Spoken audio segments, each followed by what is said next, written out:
Hello and welcome to our second top 10 video. In this video we have decided to look at the top 10 prequels we would like to come out in the coming years.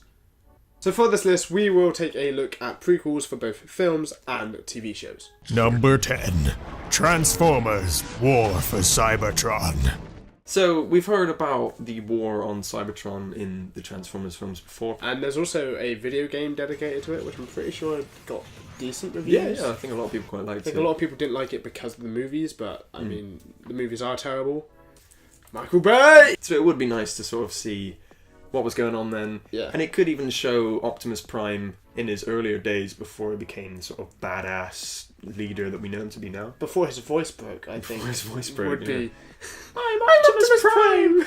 I don't want Michael Bay to direct this. Don't go anywhere near it. Who would you have direct this movie?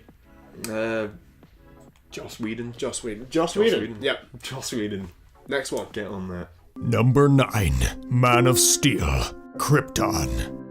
So for our number 9 pick, we have decided that the first 10 minutes of Man of Steel is incredible because the world building they do for Krypton looks amazing. So it'd just be cool to get maybe a little bit more of that. That much world building for 10 minutes at the start of a film almost feels wasted, so it would be good to kind of get more out of that. I think it could be interesting if we look at what Krypton was doing whilst they were still a spacefaring race before they decided to stay on their planet. Long ago, in an era of expansion, our race spread out through the stars, seeking new worlds to settle upon. And they could even meet people from like Oa, like the Green Lantern planet, for example, or even travel to, I think it's Titan, where Darkseid is from. They could meet all these different space people, different aliens from the DC universe, which then could tie into future Justice League films. It'd be cool to get a sort of space adventure movie. Not necessarily like Guardians, but something that just has a level of risk which isn't just limited to Earth. So I don't really know who could direct this one. Do you have any ideas? Joss Whedon. Joss Whedon. Number 8. Harry Potter Creation of Hogwarts. So we're already getting a kind of prequel with the Fantastic Beasts and Where to Find Them. And so it's kind of a cop-out, this one, but I feel like we can go farther back. We can go to the origin of Hogwarts, because you always hear about the sort of four houses, the four people that created Hogwarts. Gryffindor, Slytherin, Hufflepuff, Ravenclaw. Did it! Yes, nailed it! In the Chamber of Secrets, we find out that Slytherin built this Chamber of Secrets. Now, according to legend, Slytherin had built a hidden chamber in this castle known as the Chamber of Secrets. So it'd be kind of interesting to just see what everyone was doing. You could almost have like an X-Men First Class feel to it, whereas the first year of Hogwarts and like how dysfunctional it is, how dangerous everyone is around. There's no rules. It's just an early day of sort of magic school. Yeah, very much sort of like a founding fathers sort of story. Who would you get to direct it? Probably like Joss Whedon, I think. Yeah. Maybe. Yeah, well I know he's shown interest in, Joss Whedon. in the HPU. He's definitely enjoying that kind of thing. Next one! Number 7. Game of Thrones Robert's Rebellion. So our number 7 pick, we have decided to go with...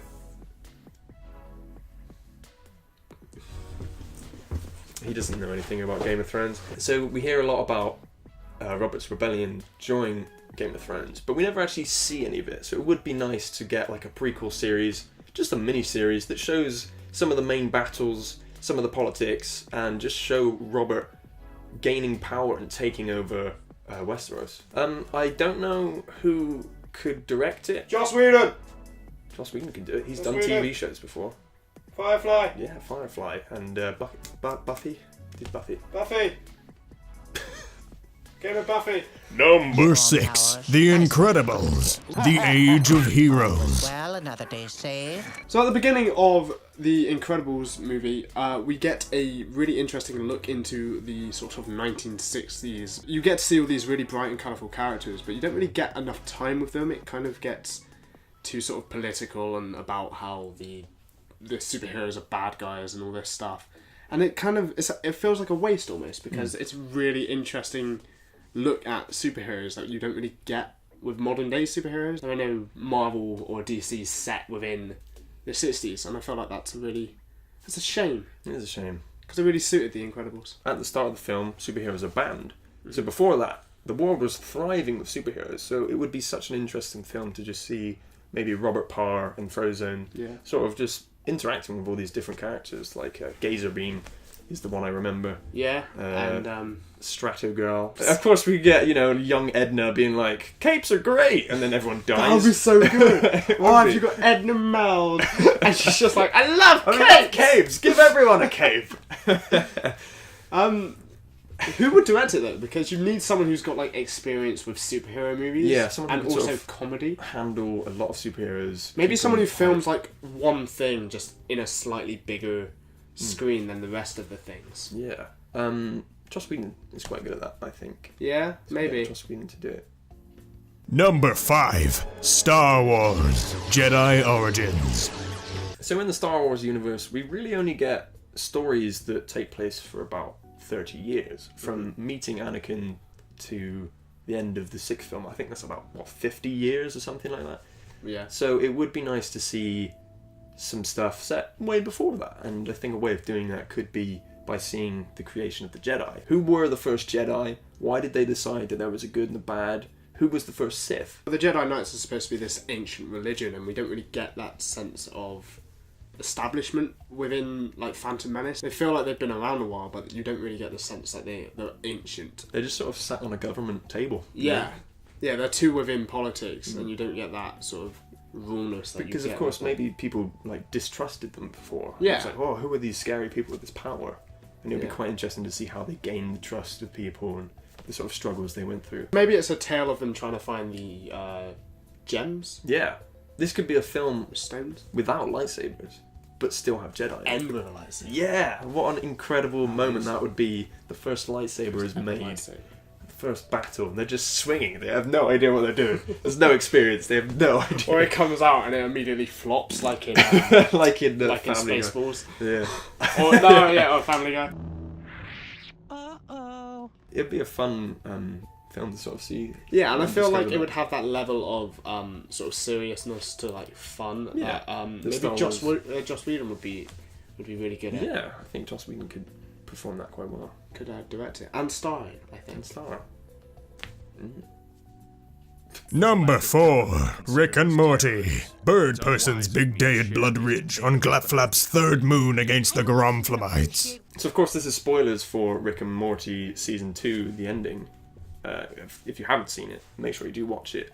But the implication is that Rick and his friends Squanchy and Bird Person have done some pretty bad things in the past. Some pretty squanched things. The guest list at this wedding includes 17 of the Federation's most wanted. We have committed numerous atrocities in the name of freedom. They were part of a rebellion, part of a war against the sort of government of space, and they went against them. And now Rick's been locked up for that. So it would be interesting to see what kind of terrible things they got up to. I mean, it doesn't necessarily have to be a series. No, It could be just a one-off episode. Yeah, I was thinking more of a 1 hour special for Rick and Morty. Maybe a Christmas special. There was a really interesting image that you showed me, which has been making its way around the internet. Sort of live action interpretation of what could have happened. But it just looks really awesome and like something that this show could do really well, because they're very good at doing the dark, good comedy and then dark and serious and dark quite and serious somber stuff. And I feel like that would you could get some character development for Rick in there. Yeah, keep with the Rick and Morty Yeah. humour, but it's just set in a more sort of serious time. It's Rick being ridiculous. Ridiculous. That's ridiculous! Ridiculous and fuck. It's Rick being ridiculous, and you've got that sort of contrast which really would come across in Bird Person, who takes everything very seriously. Yeah, yeah. So who do you reckon would be able to direct a sort of serious episode of Rick and Morty? I think no one gives Joss Whedon enough credit, and I think he could really pull No, that he's really kind of underrated. off. I don't feel like enough people talk about him He needs enough. to get more work, I think. Yeah. So. It's almost unheard of. Joss Whedon. Number 3. Independence Day. The 10-Year War. So this has fallen at our number 3 spot, which we're both kind of sad about, because this is actually the main reason we made this list. Because we both went to the cinema together to watch Independence Day Resurgence. They talk about this 10-year war between the warlord and the aliens from Independence Day. And it was just so interesting and cool to hear about how they start survive, how they survive and start to hunt. They were hunting us. We had to learn how to hunt them. They get their minds controlled and all this sort of backstory, which they kind of just put to one side in Resurgence, and I feel like it was just a much more interesting There was story. a better film in that than Resurgence was. Yeah, which isn't difficult. Which Has to be said. It would really be quite an interesting film. Could even be a horror film. Yeah. Very reminiscent of Alien. Or Predator, in fact, for what this man. Yeah. It pretty much is Predator. It's just Predator Yeah. with like lots more aliens. I feel like this dark, Jurassic sort of world could be Really explored. really explored. I think the person to do that would be Joss Whedon. Joss Whedon, yeah. I'm glad we're on the same page there. Yeah. Joss Whedon really would nail that, I think. Yeah.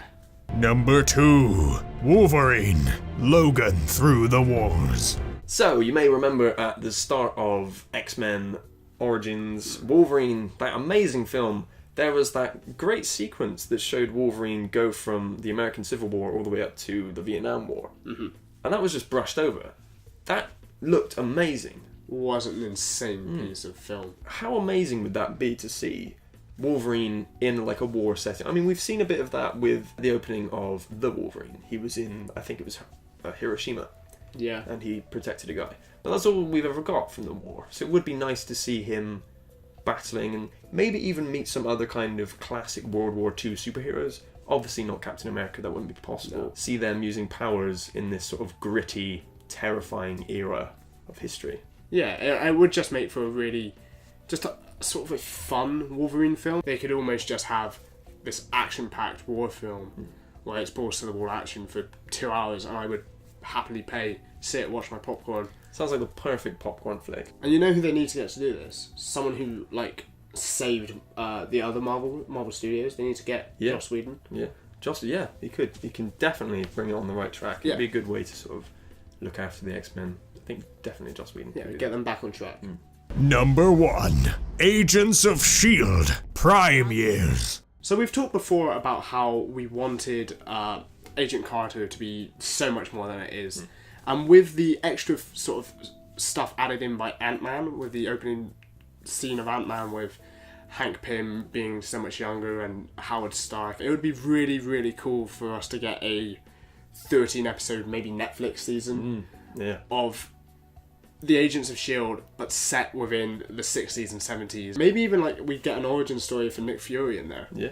Maybe why does he lose his eye? Yeah, maybe something like that would be in there, and you could even hint at Hydra working their way in. You could even bring back Toby Jones to play Arnim Zola. Yep. And see maybe even see him building his sort of brain machine. Computer, to sort of keep his mind intact. And there's a lot of opportunities for them to do stuff there, and you could even see an early Avengers initiative. You've got Ant-Man, Wasp, maybe some other superheroes from the 70s. For this kind of a series, you would need someone who had done this kind of thing before, gets superheroes, has kind of saved franchises before, really understands the kind of importance of different characters working together and everyone getting that kind of screen time and understanding and sharing. And I think best for it would probably be Zack Snyder. Zack Snyder. So yeah, that was our top 10. If you enjoyed it, please let us know in the comments. And also maybe leave your top 10 prequels that you would like to see. Or maybe you don't like prequels at all and you don't want to see any. Let us know what you thought. Who doesn't like prequels? Prequels are fun, come on. Prequels are great. Thank you very much for watching. Please leave a like and smack subscribe. And thank you very much. Cheers. Of course, we learn in the Chamber of Secrets that Slytherin secretly built the Chamber of Secrets whilst they were founding secretly the Hogwarts. Should I do that again? The Chamber of Secrets was built secretly. Secretly. In a chamber shape.